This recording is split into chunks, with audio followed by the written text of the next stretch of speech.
Everyone's a critic, and this includes Trace Thurman, 8-year writer for horror website Bloody Disgusting, and 4-year co-host of the Horror Queers podcast, along with fellow Bloody Disgusting writer Joe Lipsett.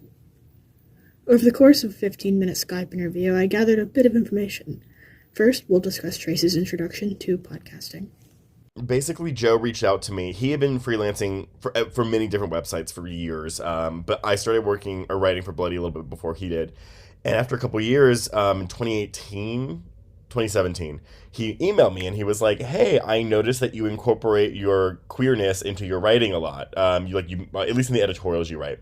Would you like to do an article series with me?" And so we did this epistolary article series, which we called Horror Queers, where it was one of those things where we'd watch a movie and then, he'd write 700 words, I'd reply to those 700 words, and then he'd reply to that, and then I'd reply to that. He wanted to do the podcast immediately, and I was kind of like, I don't know how to do that, so no, let's just write. And after about a year, he wore me down, and he was like, let's turn this into a podcast. And I was like, you know what? Sure, let's do it. And then we learned how to podcast. Any horror enthusiast could tell you what sparked their love for the genre, whether that be cartoons or flesh wounds. This is going to be silly. Scooby-Doo, actually. I was not allowed to watch R-rated movies as a kid. My mom was very strictly against it. So, I was a kid that would go to Blockbuster and I would go walk down the horror aisle and just, look at the boxes, because the boxes of horror films were always so fascinating. But also, my dad really loved horror, and so he would, whenever we would, split up as a family, go to the movies, my sister and I would go see something, family-related with my mom, and my dad would go see a horror movie by himself, and after the movie, he would get out and literally just walk me through the entire plot of the movie he just watched. With the rise of diversity in media, queer horror has established itself as a legitimate subgenre, one that many have a unique relationship to.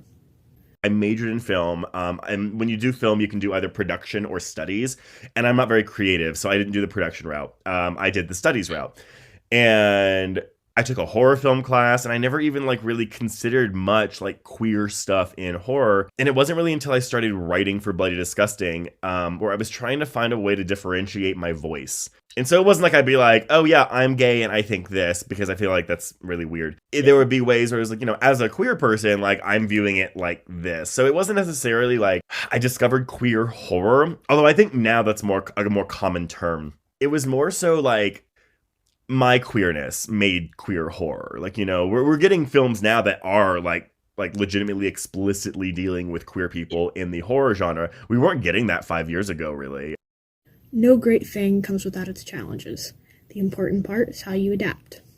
We kind of have a system now. So basically, in October of every year, we have a 3-hour call, and we map out the entire next year's worth of films we're going to watch. And I think the first year we were a bit more hectic. We were like, oh, we'll do this, and we'll do this, and we'll do this. And what we started to do after that first year on our spreadsheet, we would color code them. Because the first year we had, in April the first year, we did 4 or 5 movies in a row where it was they weren't very well-known films. They were kind of obscure. And, of course, people were we got reviews that were they're pretentious fucks. They just want to, talk about, films no one cares about. And so then we changed it where we're okay, cool.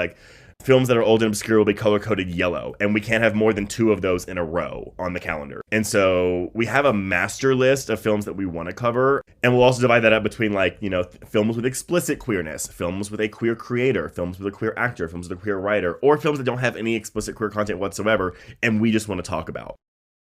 The term queer had been used in academia, but it wasn't necessarily widespread in non-academic circles. So even the first year we were writing, we actually got several comments and emails that were from queer people who were don't do this, that's a slur, blah, blah, blah. And we had to add a preamble to every single one of our articles that were we know that the term queer is controversial for some people.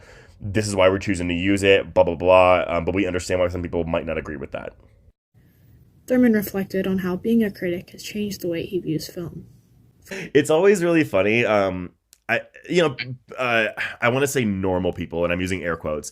They're always critics are such assholes, they don't get it, blah, blah, blah. And I'm when I started writing reviews, I learned. I was well, you try writing 800 words about a movie, And you can't just say it was good, I liked it, or it was entertaining. Like, you have to find things to write about. And unfortunately, that means you start paying attention to more things in films. And especially if you like know the production side of things, you know, you learn to pay attention to editing, you learn to pay attention to score, you learn to pay attention to dialogue. And when you have to write 800 words about a film on a weekly basis, it's kind of like, you're not an asshole. You're just learning how to critique art. It's just not as simple as, oh, I had a lot of fun with that movie, even though sometimes I wish that's all I could say.